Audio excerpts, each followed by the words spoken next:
Daily Detroit is brought to you by the community. Support our work at patreon.com/dailydetroit. In previous episodes, we looked at how the coronavirus could impact education in ways far beyond social distancing. And then Sven did a deep dive into live music and venues. Today, we're talking restaurants and bars. Eaters Brenna Houck joins me to talk about the latest from a big picture perspective and what could be ahead for some of our favorite places to grab a bite. Then, I'll share a few things to know today, so welcome to your Daily Detroit. It's Monday, May 18th, 2020. I'm J.R. Stays. Let's just get right into it. Brenna, welcome to Daily Detroit. Hi, I'm happy to be here. So there has been a lot of conversation online, in businesses, among patrons, around this whole question of reopening. There's been competing ideas out there. There's been many people with a lot of feelings looking at everything that's going out there, whether you're talking about science, the economic impacts. I mean, where do we even begin with this conversation? In terms of restaurants reopening, their dining rooms, it's still a really complicated answer. Obviously, across the country, you're seeing a lot of different states taking this approach in different ways. Michigan is being, for the most part, more cautious at this point in time. And I think that's, in part because we had such a severe COVID outbreak in the state. So the governor is being really careful about reopening businesses because, without testing, without the data that you need to keep track of cases, it's really hard to control whether people, get sick when they go out in groups. And obviously in a restaurant situation, you have an open dining room, lots of people moving around, servers coming up and working closely with their customers. There's people are touching things, they're going to the bathroom and touching handles. There's lots of different ways that people can potentially encounter a vector for getting sick in a restaurant, right? And that's not just at restaurants. It's obviously true at other businesses as well, like grocery stores and these sorts of things. But grocery stores, as we know, have remained open because people need food, regardless of anything else. They need food. Some restaurants have stayed open, obviously, for takeout and those sorts of things because of that same reason. People need food and they need options for food. I think the jury's still out on restaurants reopening in the state. I don't know.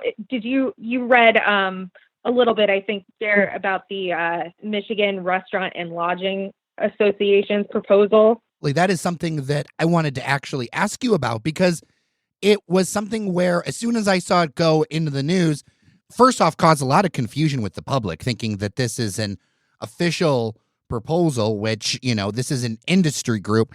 And then I also saw reaction from folks around hey, opening up restaurants for sit-down service, right on the heels of when the stay-at-home order right now is scheduled to lift, which is the end of the month. That seems pretty aggressive. What have you seen out there?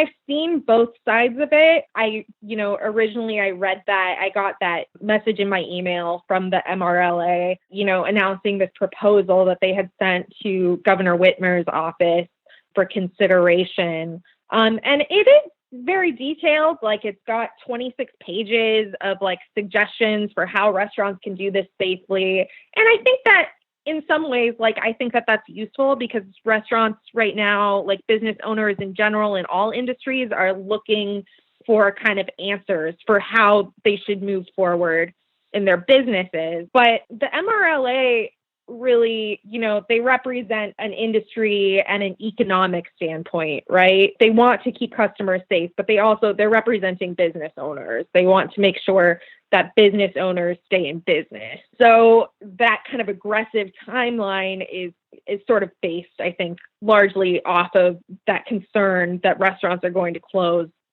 en masse if they aren't allowed to open dining rooms much longer. And that's a legitimate concern. You talk to restaurant owners around Detroit. I have been since the beginning of the pandemic.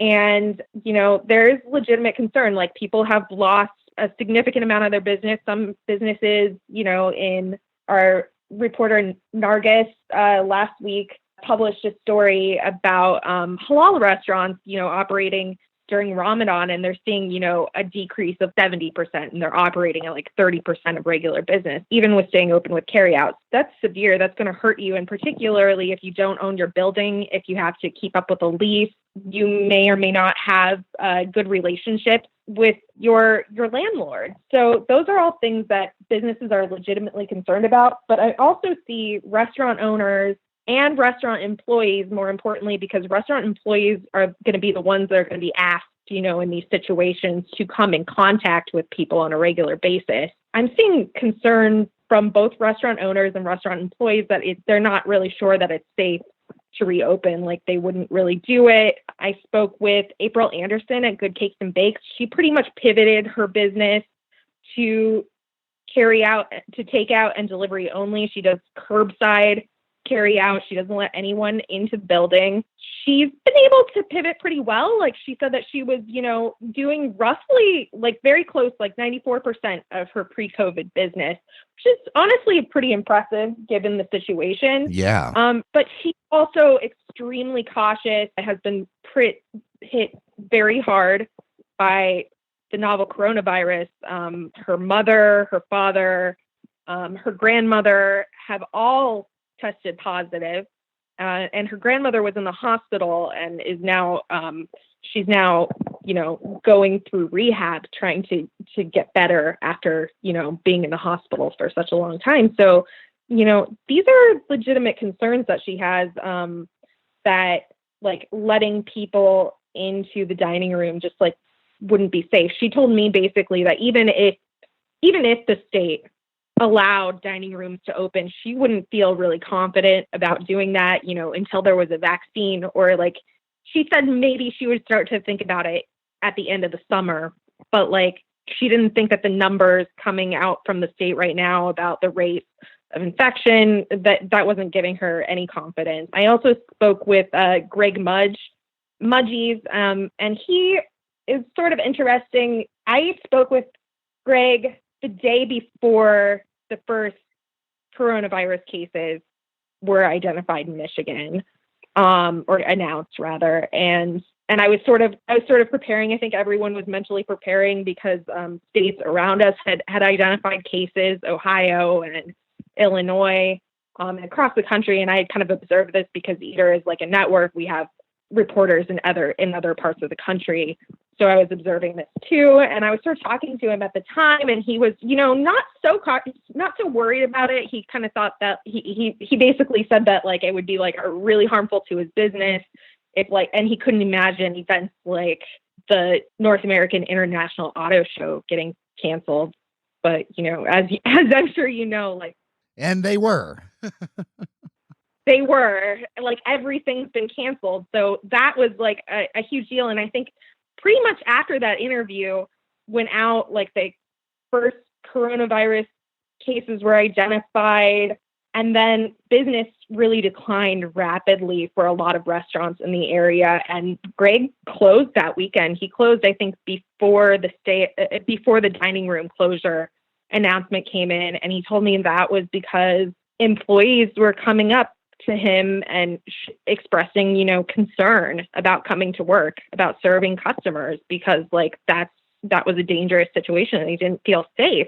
And I've since talked to him a couple of times, honestly, and his whole like view on everything, he kind of like laughed because we were talking about what he was saying like before all of this happened, and he, like it's just not worth it. It's not worth the risk and the stress to your body to be putting yourself in harm's way for what. About 2 weeks ago, he reopened, and he's doing, curbside carry out and groceries, but nobody is in the dining room. And when I spoke to him about the MRLA proposal, he really didn't feel confident about it. He did think that potentially they might allow customers to sit at appropriate social distance on a patio in the summertime, but that there wouldn't be service to the patio. It would likely be still doing curbside carry out. You can pick up your food take your plastic utensils and, take them out to the patio. He didn't really see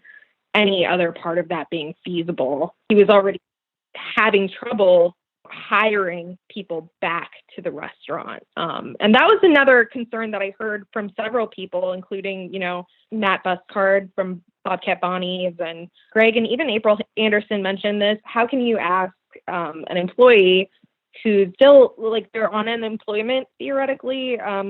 There's obviously been some issues with people getting their unemployment, but the fact of the matter is that a lot of restaurant employees right now are making more by staying at home and staying safe on unemployment than by going back into a restaurant where they're not necessarily making the tips that they would have been prior, and they're not even getting the hours that they would have prior because so many restaurants have had to cut back their hours.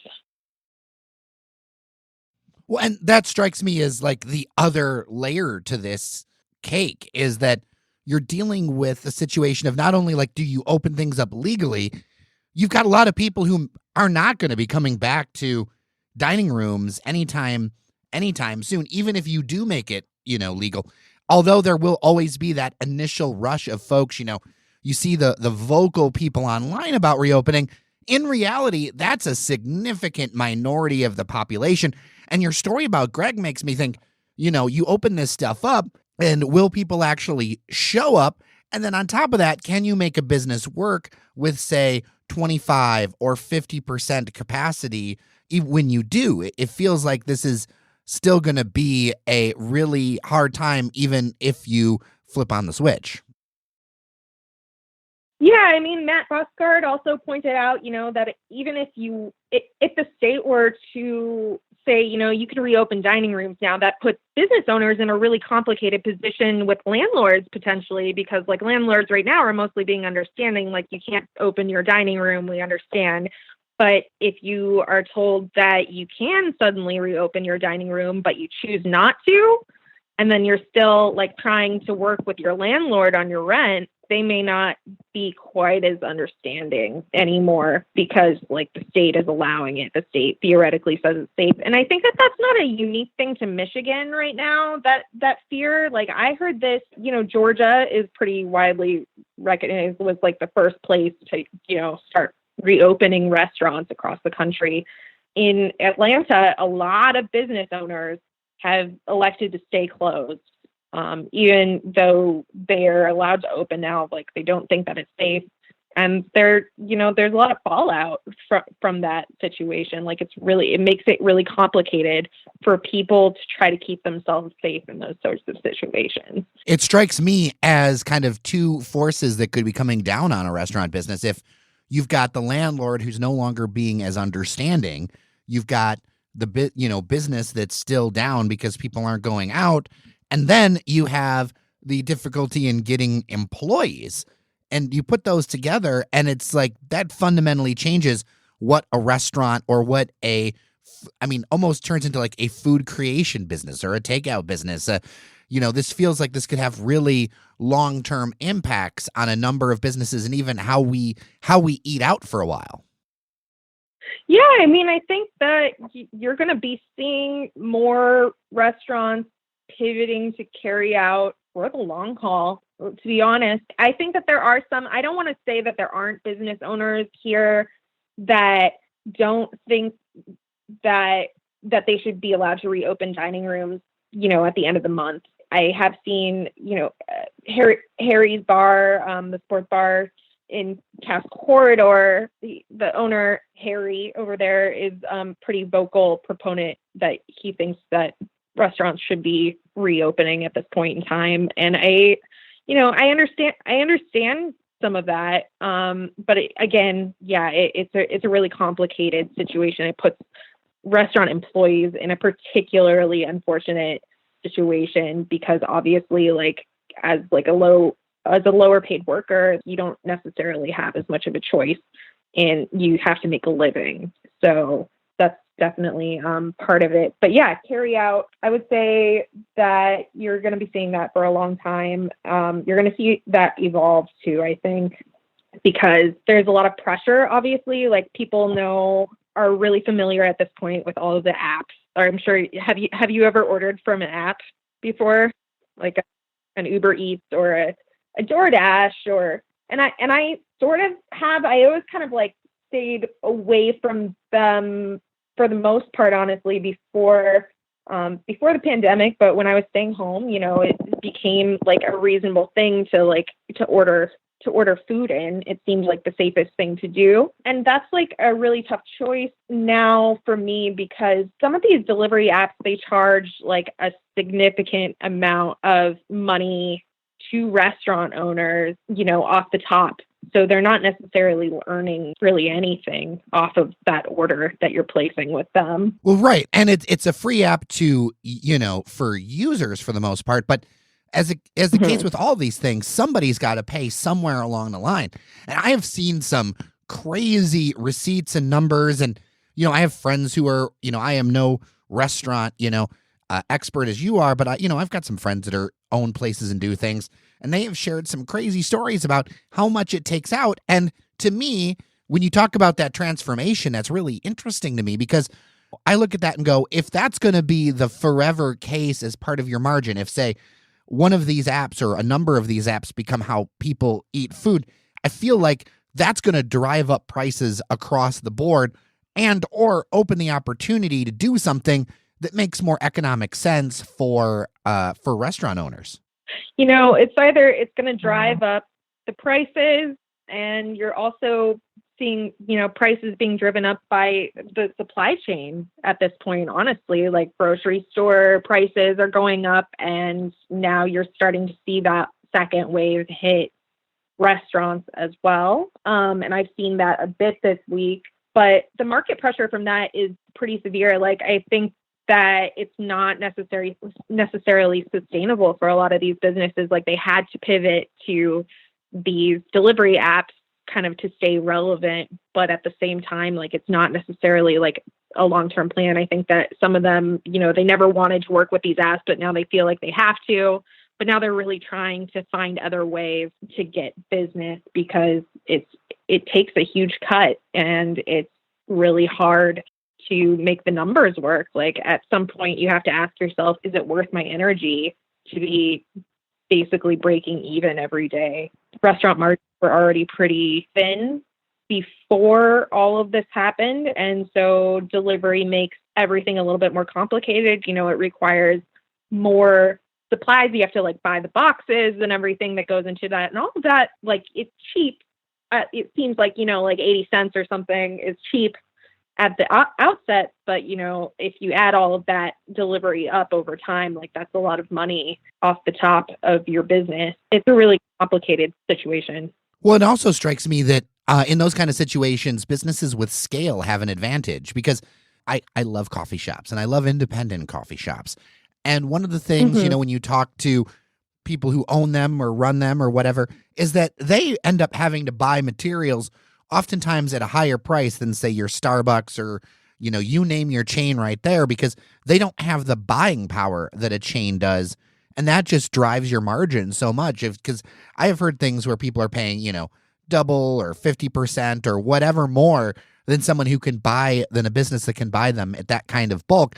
And one of the things that worries me about this transition is, will there be even more predominance of chain restaurants in all of this, because they have the financial heft to push prices down on some of these now necessary things, like your delivery boxes, like being able to even negotiate with some of these apps saying, hey, we have 200 locations. We might have a little bit more ability and negotiating power than, say, the pizza place on the corner in Hamtramck. Yes. I mean, that's absolutely true. I don't even know that I have much to add to that.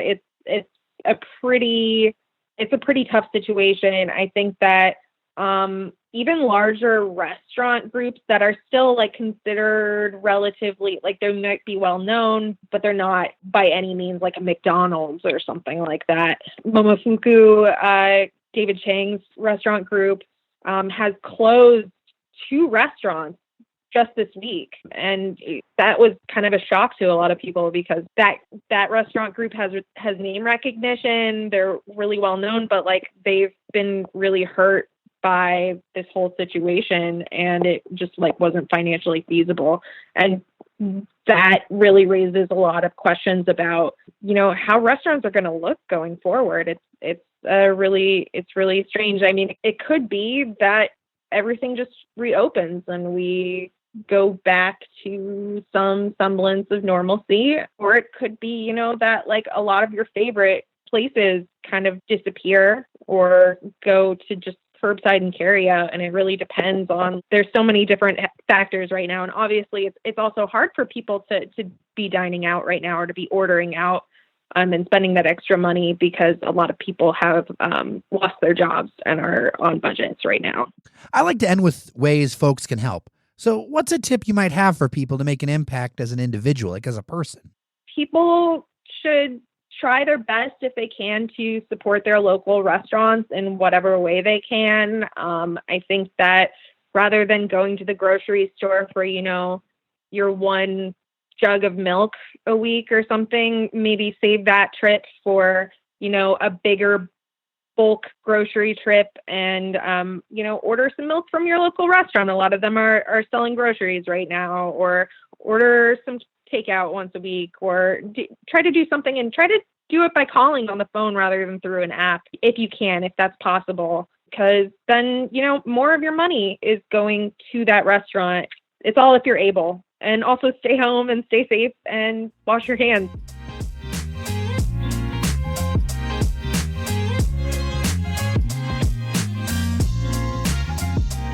Here are a few other things to know today. On Sunday, for the first time since the beginning of the pandemic, the city of Detroit reported no new COVID-19 deaths. Although the number is preliminary and could change, it marks how much progress against the virus the Motor City has made. Statewide, there were just 11 fatalities. City and state officials both say it's important to continue to take precautions, including social distancing, as the threat of the virus is still out there. Nationally, 12 different models all say that the United States will have more than 100,000 deaths, thanks to COVID-19, by June 1st.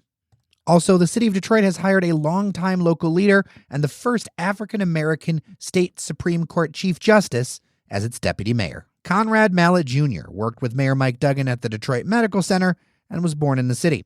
In his role of deputy mayor, he will lead up the city's COVID-19 response, as well as community affairs, civil rights, public health, and state and federal government relations work. Police Chief James Craig will remain the deputy mayor of public safety and fulfill the charter role of mayor if Duggan leaves town. The city says there will be no budget increase, as Mallett will replace an appointee who's leaving.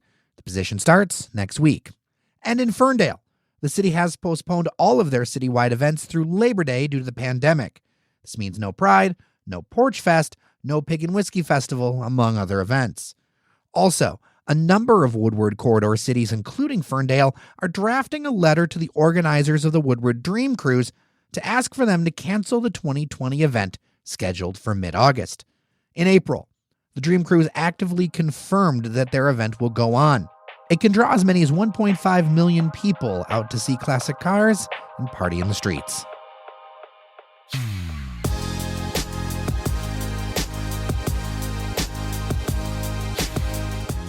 And that's all for today's show. Thank you so much to our members on Patreon who make Daily Detroit possible. Without you, we could not do this. Thanks to our newest member, Daniel, who joined us at patreon.com/dailydetroit. It is much appreciated. So with that, I'm Jer Stays. Take care of each other, and we'll get through this together. Talk with you tomorrow.